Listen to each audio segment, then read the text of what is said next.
मला असं वाटतं की इंडी आघाडी ही तशीही पूर्णपणे अनैसर्गिक अशा प्रकारची युती होती।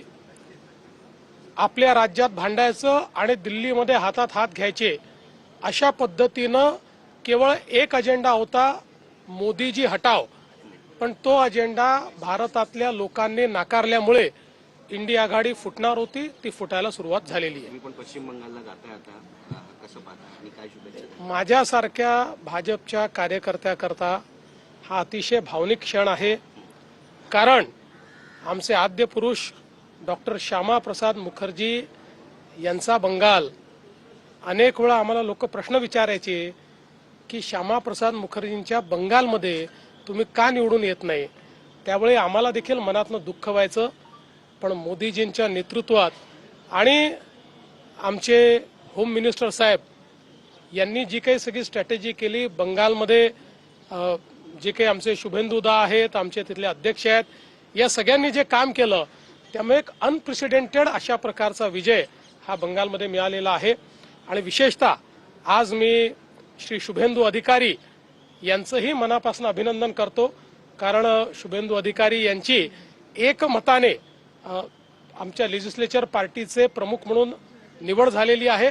उद्या त्यांचा शपथविधी आहे आणि म्हणून बंगालमध्ये एक नवीन सुरुवात होते याचा आम्हाला आनंद आहे। सर, निदा खान प्रकरणामध्ये नवीन खुलासे होत आहेत आणि इम्तियाज जलील यांचं पण नाव समोर येते। संजय शिरसाट नगरसेवकांना मदत केली बघा, हे स्पष्टपणे दिसतं आहे की निदा खान यांना लपवून ठेवण्यामध्ये MIMचे नगरसेवक यांचा हात होता।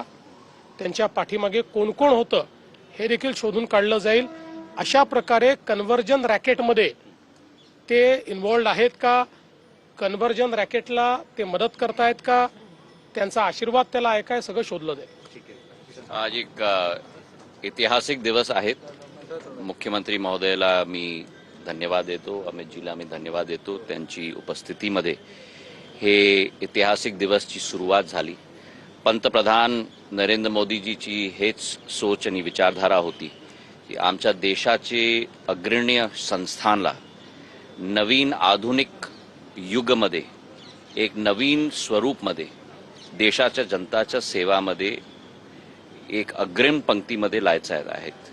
आणि तेच गोष्टीला घेऊन आमचा डाक विभाग देशाचा अग्रणी विभाग आहेत। 6.5 लाख गावांमध्ये आमचे 1.5 लाख पोस्ट ऑफिसचे जे एक संयंत्र आहेत आणि त्याला एक नवीन स्वरूप द्यायला लॉजिस्टिक्स ऑर्गनायझेशनमध्ये परिवर्तित करायचा आमची गरज होती।